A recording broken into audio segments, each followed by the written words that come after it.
33-year-old male found dead a few days ago. Someone amongst them is our killer.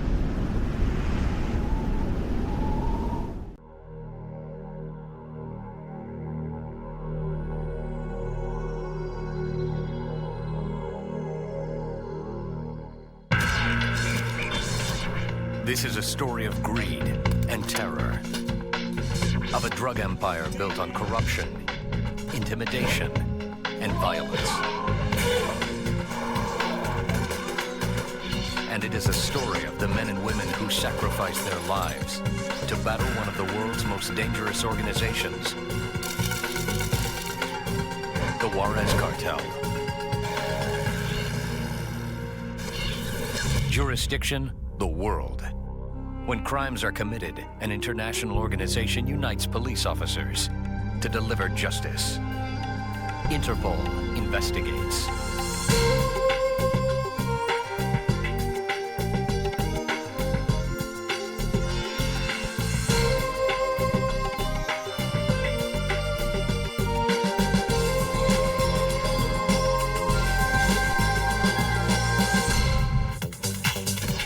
Cancun, Mexico. Tourists from all over the world travel to the resort city to take in its exotic nightlife. But in April of 1993, that nightlife turns deadly. Rafael Aguilar Guajardo is one of Mexico's most dangerous drug lords, a man with many enemies. While he finishes his dinner with his wife, one of his enemies prepares to settle an old score.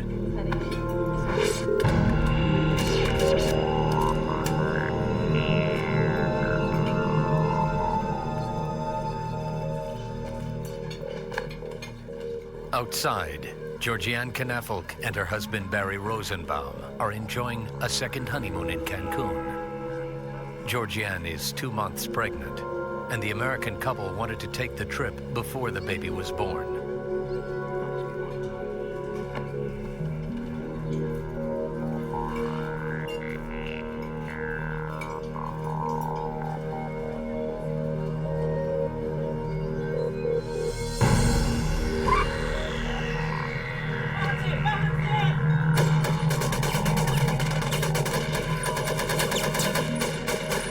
Guajardo pushes his wife to safety and grabs Georgianne as a shield.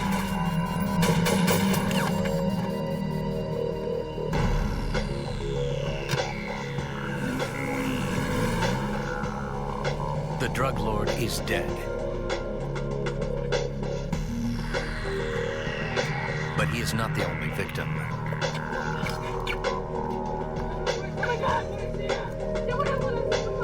Barry and Georgianne's dream vacation ends in a nightmare. By the time paramedics arrive, it is too late. The scene yields scant evidence. The witnesses draw a blank. There is little to help police find the man behind the brutal murder of a drug lord and an American vacationer. Police fear this is only the beginning.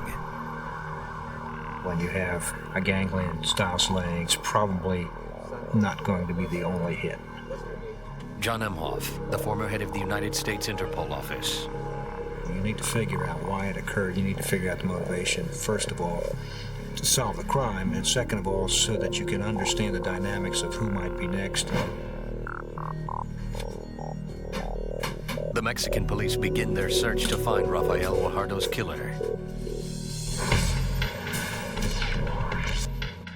Guajardo is the kingpin of one of the country's largest and most dangerous drug smuggling organizations, the Juárez Cartel. It is one of 3 cartels that control drug traffic through Mexico. The Tijuana cartel controls the western part of the country. The Gulf cartel operates in the east, and the Juárez cartel holds the center. Guajardo's death makes his entire cartel vulnerable and ignites a desperate power struggle among his lieutenants. U.S. Customs Agent John Hensley. Now you have a headless organization, and you have a vacuum, and they have been in that business long enough to know what happens when you have a vacuum. They're going to be at war, they're going to be threatened, they're going to be killed.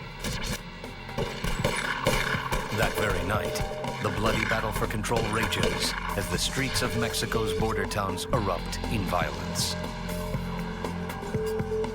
8 Juárez Cartel drug lieutenants loyal to Guajardo are hunted down and killed. This bloody power grab is for incredibly high stakes. The Juárez Cartel makes billions in profits by delivering Colombian cocaine into the U.S.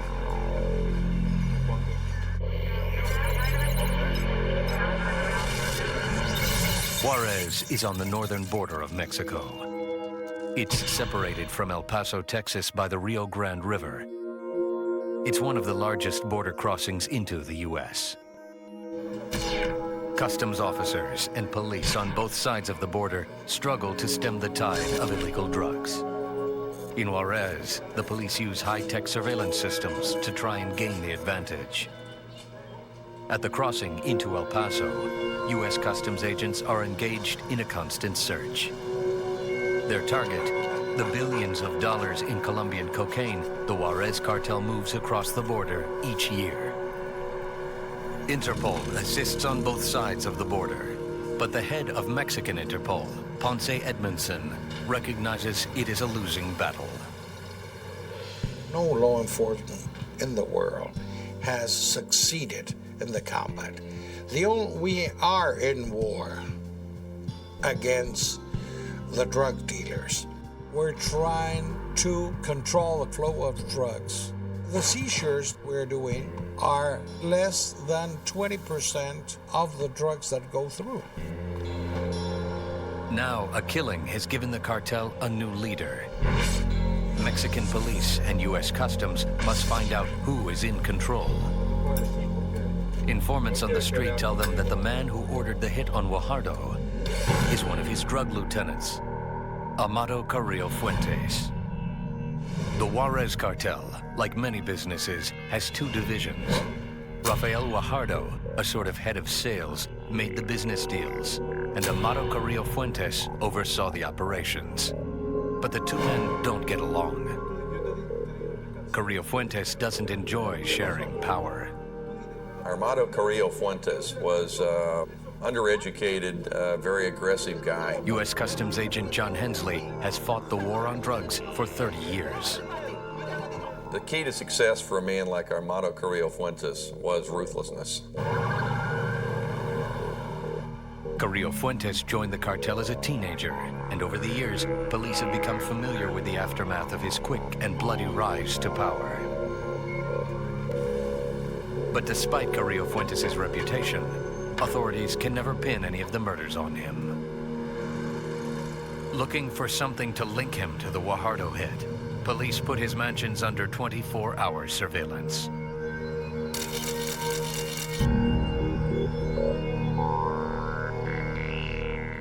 With Guajardo out of the way, Carrillo Fuentes continues to make his money by familiar means. Driving Colombian cocaine into the U.S. from the notorious Medellin cartel. Cartel operatives smuggle most of the drugs in the hollowed dashboards and hidden compartments of specially modified cars. The Colombians pay Carrillo Fuentes handsomely, but to increase their own profits, they propose a change in their payment plan. The Colombians made a decision it would be cheaper if they just paid the Juárez Cartel in dope. And so they started paying them in hundreds and hundreds of kilos of cocaine. In terms of actual cash, they saw it as a good deal. But the Colombians miscalculated badly. What they did was create and make Amado Carrillo Fuentes a cocaine drug lord. Now Carrillo Fuentes is moving his own cocaine and competing directly with the Colombian Medellin cartel for the same market. The Colombians try to stop him, but Carrillo Fuentes takes a bold stand. They were going to cut off their cocaine supplies unless they stopped competing. And the answer back was, then you're moving no drugs through Mexico. We will shut you down, shut the door, because we control this.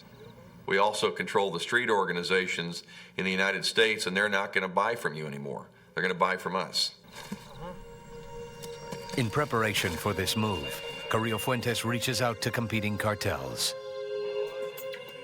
he no longer needs the Medellin cartel. They know it and give in to Carrillo Fuentes' demands. They become his partners. With this victory, Carrillo Fuentes takes over cocaine trafficking into most of the United States. The Juárez Cartel were actually doing business from start to finish, from the fields in Colombia, the labs down there, all the way to the streets of Los Angeles, California, and New York City. But the huge money grab by the cartel creates chaos in the Mexican border towns. And in some cases, corrupt authorities stand by and watch it happen. In fact, the corruption fuels Carrillo Fuentes' organization. The police in Mexico have historically received very low pay and don't come from a professional background and have accepted the fact that they can accept bribes. And so as you accept bribes for a traffic ticket, why not take bribes on a drug transaction? Carrillo Fuentes and his gang make anyone who can help them a simple and terrifying offer. Bullets or pesos. Either they take his money or die. Carrillo Fuentes' bribes reach the highest levels of government. Some officials receiving as much as $1.5 million a month. Despite the threats, some officers won't back down. In November of 1994, Police Commander Jose Refugio Rubalcaba leaves his wife Maria and heads to work. Refugio Rubalcaba is a reformer who is cleaning up the police department by firing dozens of corrupt officers. He refuses to bow to the drug lord's threats.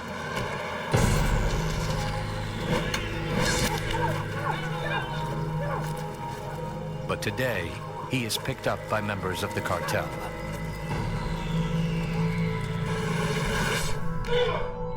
Days later, Jose is found murdered in the trunk of a car. A knife punctured his lungs. In the law enforcement community, when someone goes down, no matter what their nationality, it affects all of us. Despite the danger and almost routine corruption, many police refuse to bow to Carrillo Fuentes' threats. There's a lot of risk, there's a lot of threats, but I mean, it's a job and you have to do it. Everybody is afraid in life. If you step back, you're a coward. I go up front. One step more. That's it. In August of 1993, U.S. Customs and the Mexican police are alerted of a large-scale drug bust. Mexican naval officers routinely searching cargo vessels uncovered 9 tons of cocaine worth over $20 million. It is bound for the United States. According to Interpol agent Ponce Edmondson, this kind of bust makes the cartels vulnerable. If they lose a load of cocaine, sometimes they won't have the money to pay the provider. They can get the Colombians knocking at their door, say, hey, I want my money. So those things are good for law enforcement.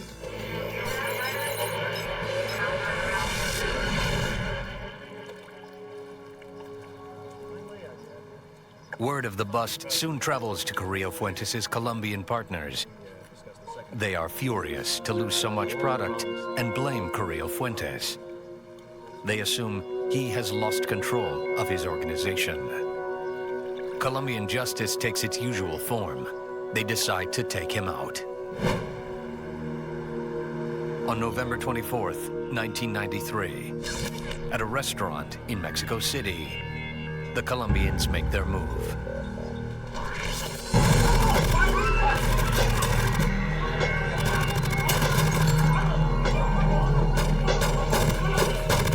A move that will have an unintended and terrifying effect.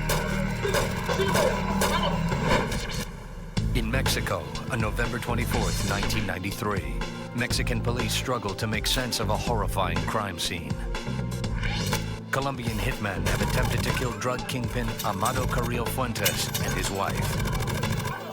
The assassins miss their mark and pay for it with their lives. Carrillo Fuentes and his wife escape. Journalist Jorge Mendez covers the drug cartels extensively. It was a miracle Carrillo Fuentes escaped. One of his bodyguards risked his own life and rushed Fuentes and his wife out of the restaurant, pushed him into an armored truck, and saved their lives. The bodyguard who saves Carrillo Fuentes is reportedly Alcides Ramon Mahana, a policeman turned gang member. Short in stature, he is nicknamed El Metro, or the Meter. He had some power and influence, but because he stayed in the shadows, he was never considered one of the important players in the cartel. That is all about to change. Carrillo Fuentes rewards El Metro for his outsized bravery by making him his right-hand man. He also gives him control of the profitable Cancun territory. All the drug traffic in the popular resort town is now under the control of El Metro.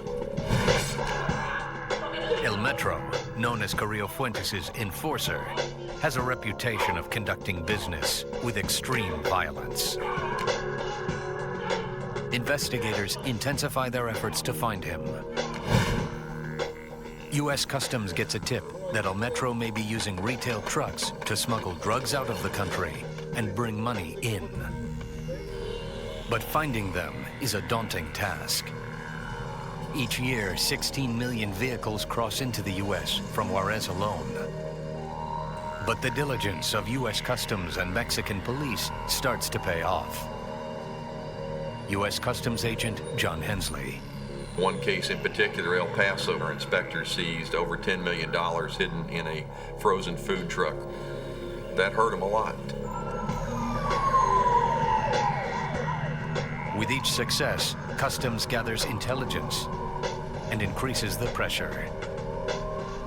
We put a hard press on the Mexican drug cartels. We did share intelligence and information with Juan Miguel Ponce and the people from Interpol. They were beginning to focus as to where they could attack the Juárez Cartel most effectively. The intelligence begins to hurt the cartel. Interpol and Mexican narcotics agents confiscate huge amounts of drugs, weapons, and cash. The Mexicans began doing sweeps and seizing property. That's when the Juárez Cartel really started to shake. As the intense pressure on the border cuts into the cartel's profits, Carrillo Fuentes and El Metro shift their tactics. He starts shipping by air. Once again, good intelligence pays off. U.S. Customs learns of the drug lord's new strategy and follows his every move. His drug shipments are easy prey for U.S. Customs spotter planes. When the planes land in the U.S., Customs agents are often there to greet them. Yet the more than $5 billion in seizures authorities make each year barely makes a dent in the trade. U.S. cities are still flooded with drugs from the Juárez Cartel.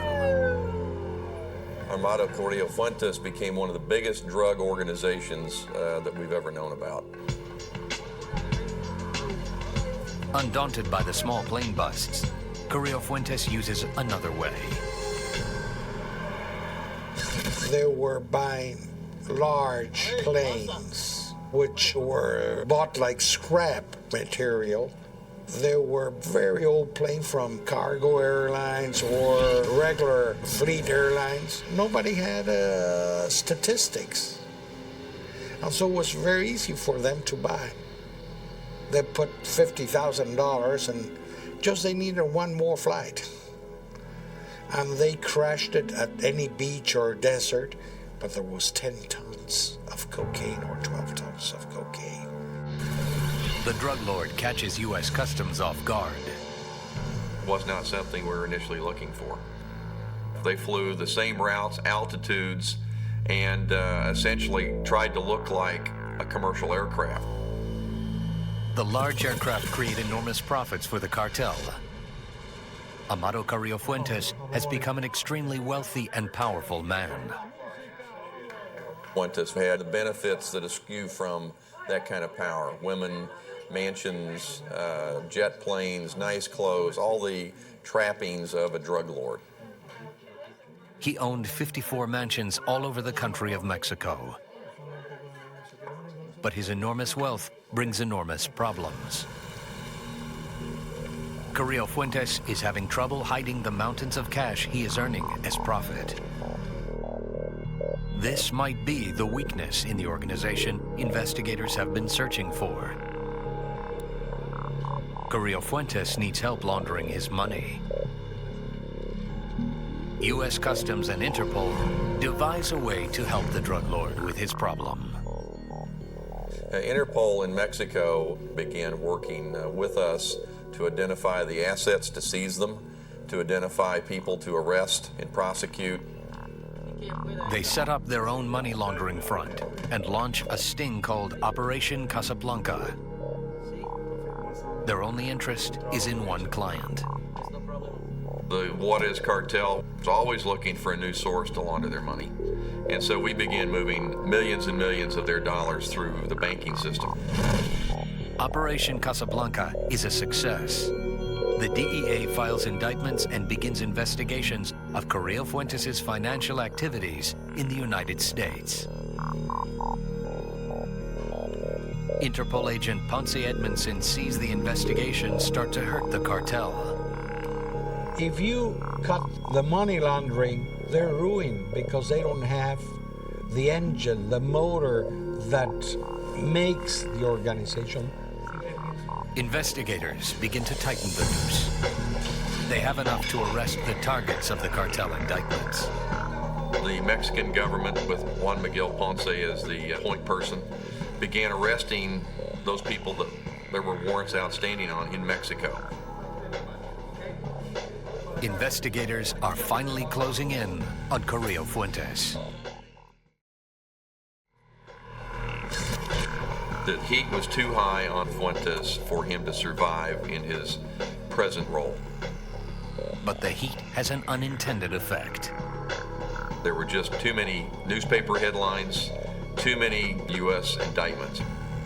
He was definitely going to get out of the way before he got caught.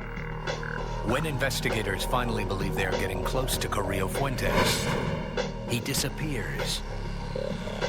A man with his money can hide anywhere in the world. Only one agency has the means to find him: Interpol.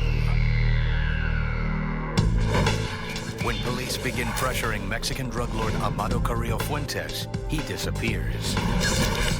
U.S. Customs, Mexican police, and Interpol work all their contacts to find him. But surveillance by Mexican police is not working. Rumors indicate the drug lord may even have undergone plastic surgery. Mexican Interpol's Ponce Edmondson knows the reason Carrillo Fuentes is on the run. He was scared as hell that we would detain him. Carrillo felt he's always in hiding. He never sleeps 2 nights in the same place. When he has such a large organization tipping him off, when he has corrupt cops giving him information, when he can buy false, forged documents, passports of different nationality, he was so afraid that he took a lot of precautions. Nothing investigators are doing works. Police at his home have not seen the drug lord since he drove off. Now that he is gone, Mexican police make a bold move. They seize Carrillo Fuentes' property in Mexico, some 54 mansions in all.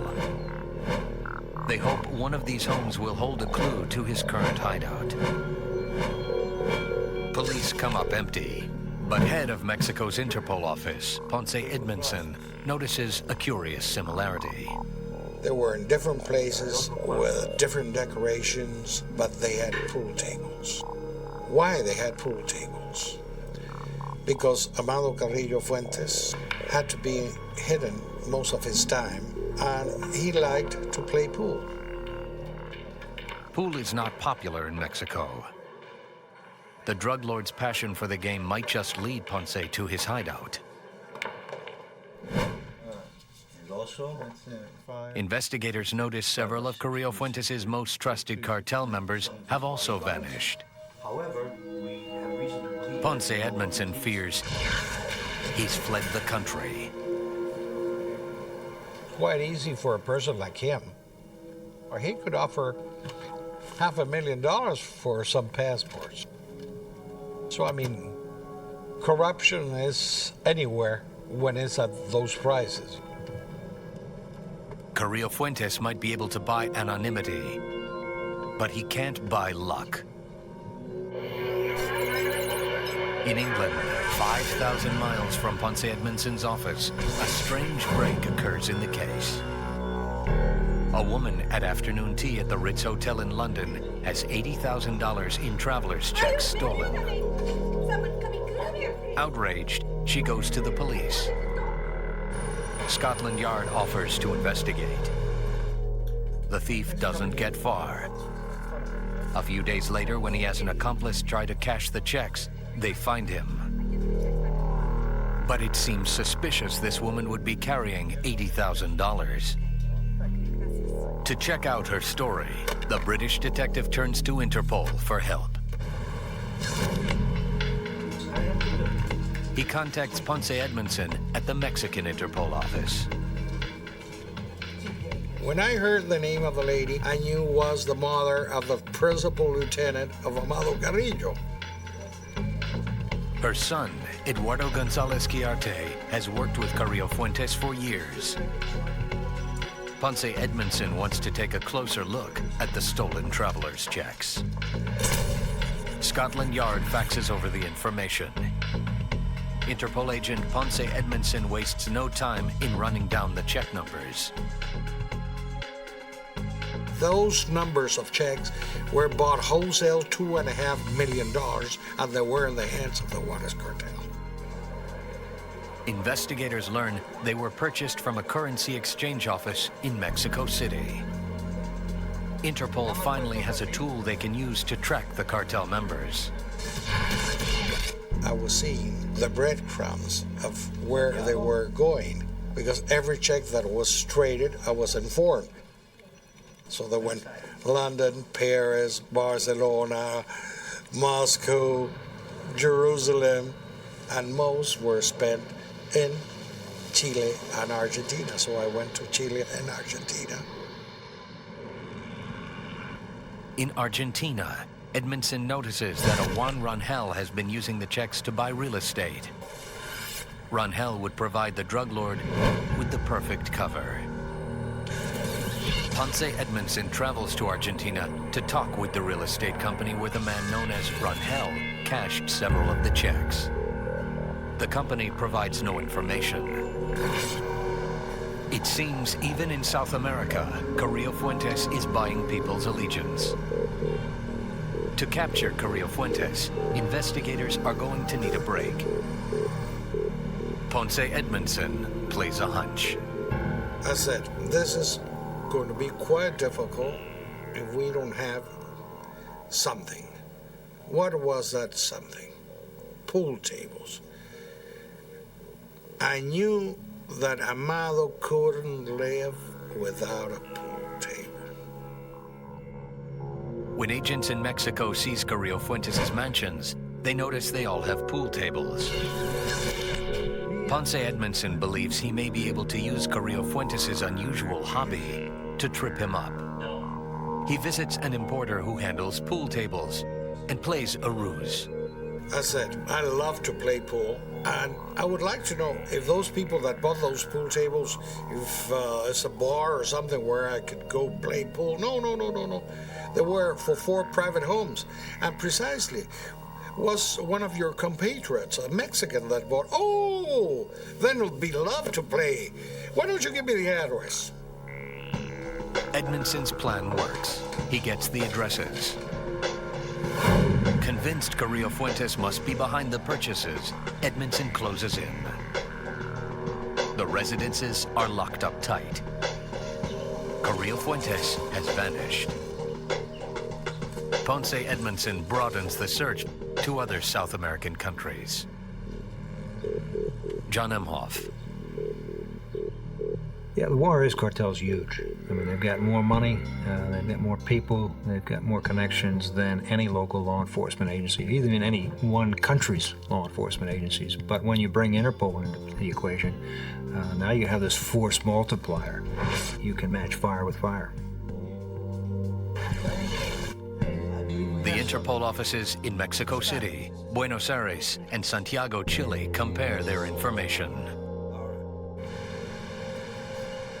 The office in Argentina gets a tip Carrillo Fuentes is at a hotel in Buenos Aires. Ponce Edmondson finally has him in his sights. But the drug lord has gotten away many times before.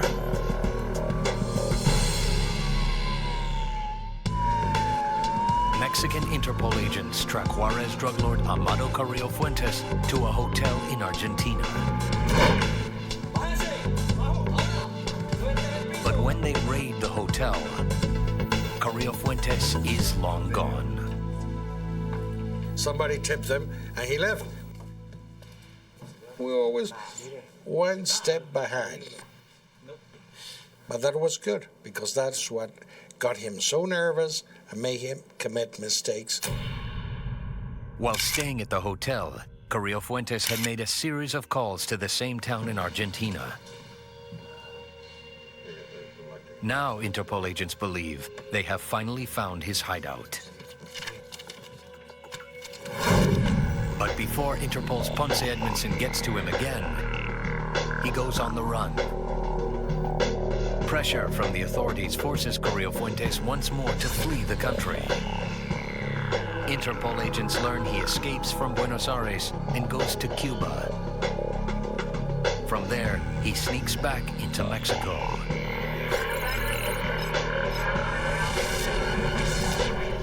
July 1997. Amado Carrillo Fuentes plans to disappear permanently. In a hospital in Mexico, he undergoes plastic surgery on his face. But something goes horribly wrong during the procedure. Under the effects of anesthesia, Carrillo Fuentes stops breathing, and the medical team cannot revive him. Carrillo Fuentes dies on the operating table. When Ponce Edmondson learns of the accident, he rushes to the hospital to try and identify the infamous criminal's body. Mexican officials and U.S. narcotics authorities want to confirm that the operating table victim is, in fact, Carrillo Fuentes.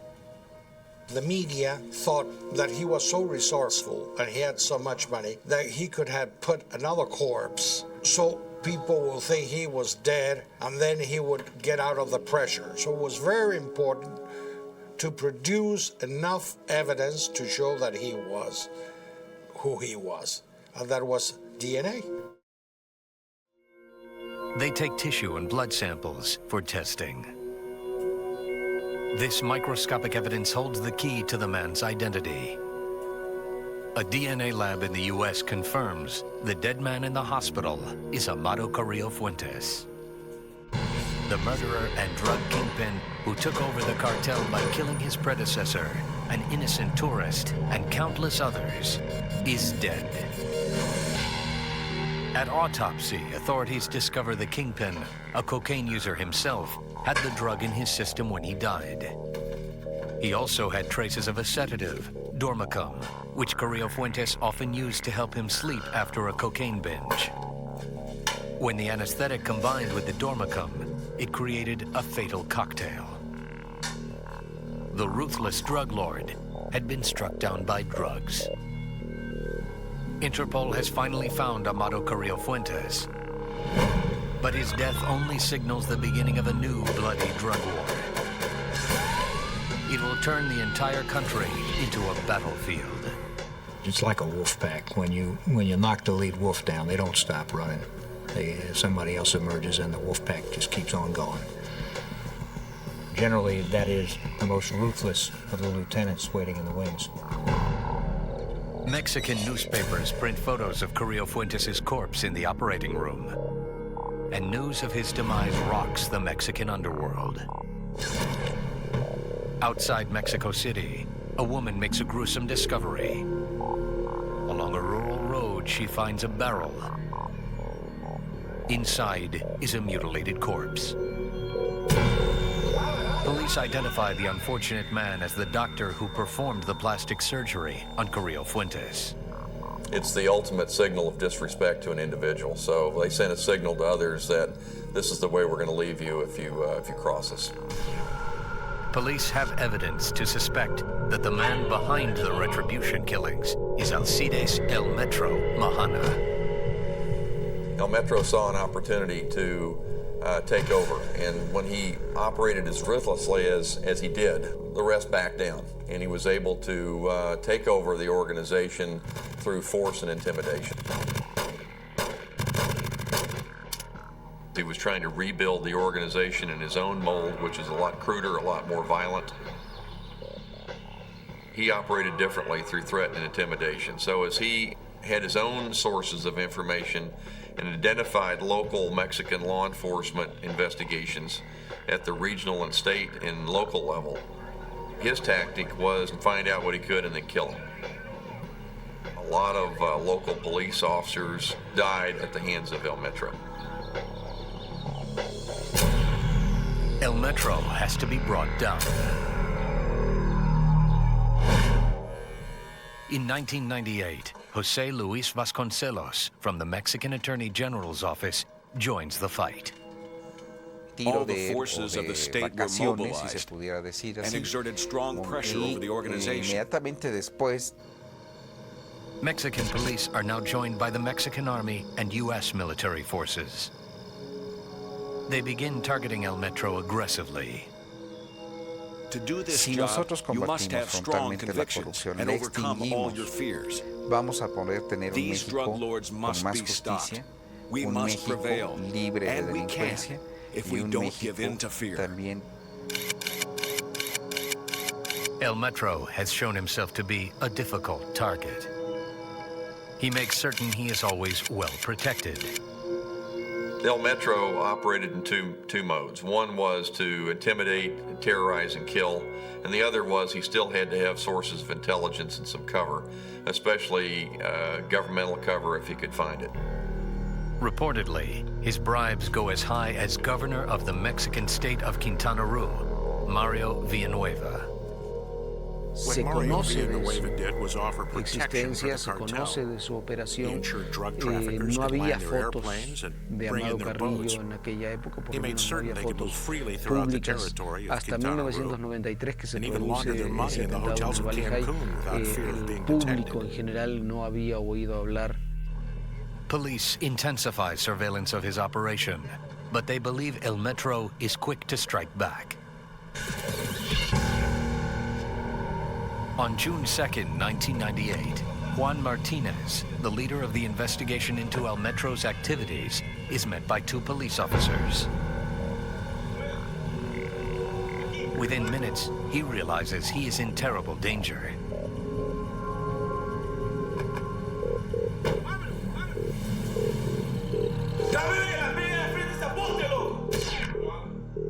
The men, posing as officers, take him to a secret location where he is reportedly tortured for hours.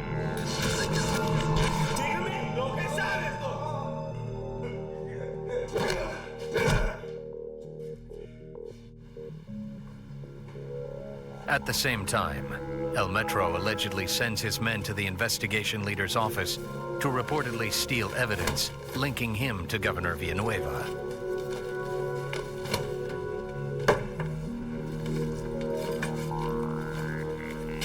The next morning, they leave the investigator in an empty field to die. He is discovered in time, and he's taken to a local hospital. This assault on a police officer infuriates Mexican police. They start an intense crackdown on all aspects of El Metro's operation. The new pressure creates problems for El Metro from within the cartel. El Metro was being very rough. He was bringing scandal and a lot of law enforcement to that area, precisely what the cartel didn't want. Mexican authorities offer a reward of more than $400,000 for information that will lead to his arrest. When his friends and enemies turn against him for all of the bad publicity he is generating, he decides to make a break and abandon Cancun. Before he leaves, he undergoes plastic surgery, just as Kio Fuentes did. But unlike his former boss, he stays away from the drugs before he goes under the knife. The operation is a success. But Interpol and Ponce Edmondson are not about to let the cartel's suspected leader get away clean. Their only problem is that now they don't know what he looks like. As investigators close in on the Juárez Cartel, they make a series of high-profile arrests. But the suspected head of the cartel, drug smuggler El Metro Mahana, still remains at large. After undergoing plastic surgery to rebuild his face, he vanishes. In his wake, he leaves a political scandal. U.S. Customs and the Mexican police begin an intense crackdown on corruption within the Mexican government. Drug traffickers must have complicity with police and government officials. The cartel could only operate with the corruption and protection facilitated by the authorities. Before the drug trafficking could stop, the corruption had to be stopped. In Mexico City, Jose Vasconcelos oversees a task force working to clean up the corruption. It is a daunting task. The Juárez cartel has friends in very high places. The corruption is rampant throughout the military, the police, and it even reaches to some states' governors' mansions. Using wiretaps, investigators prove Mario Villanueva, governor of the state of Quintana Roo, is on the payroll of the Juárez cartel. The corruption reached Mexico's drug czar General Gutierrez Rebollo. He was accused of betraying high-level informants who paid with their lives. Reportedly, a deputy general for narcotics was paid by the cartel $1.5 million a month. But the suspected leader of the cartel, El Metro, still eludes police. Agents believed El Metro was operating out of Cancun, and perhaps with his new look, that he has returned. Agents descend on the resort city. But they aren't certain what El Metro looks like now. He could be anywhere. Police work every lead they have, trying to gain any information on the whereabouts of the suspected drug lord. But getting good information is difficult. Each time they think they get close, El Metro has moved on. Either their information is no good, or he is tipped off. While police on the street are trying to track him down, agents start to study phone records of some of his known associates. They notice an interesting pattern. They are all making a series of phone calls to a number in a small town in the remote region of Tabasco. The town is called Villahermosa. It is the town where El Metro was born. Mexican police put together a team to go to Tabasco and shadow El Metro's every move. Ponce Edmondson learns that because of El Metro's violent reputation, the cartel lieutenants have forced him out. That group of lieutenants says, look, you made a lot of scandal, you created a lot of problems for us. We owe you because you saved the life of our leader in the past, so we won't kill you. Just think you're dead. You have enough money, but you have no power, no anything. You can't do any more operations. Just enjoy your money and go 10,000 miles away from here. In Tabasco, near the town of Villahermosa, the agents pick up El Metro's trail. They wait for the perfect time to spring a trap. they get a break from some unlikely sources. We don't really know, but we have the suspicion that maybe he tried to do something because there were a lot of anonymous calls saying where he was going to be in Tabasco. Maybe it was a rival cartel. Perhaps El Metro angered his competition, but Ponce Edmondson and Interpol used this information to find the perfect time to strike. El Metro makes an appointment to make a phone call from a public phone. This is the opportunity Interpol has been waiting for. The officers wait for El Metro to approach the phone. They check to make certain he is alone. When they are convinced it is safe, they move in. On June 12th, 2001, Interpol gets their man. El Metro is arrested and brought back to Mexico City to stand trial for drug trafficking. But a Mexican court releases him, citing a lack of evidence. He is then rearrested in March of 2002 and charged again with drug trafficking. He is awaiting trial at the La Palma Federal Maximum Security Prison outside of Mexico City. Years after the arrest of El Metro, billions of dollars of illegal drugs still cross the Mexican border to the U.S. each year.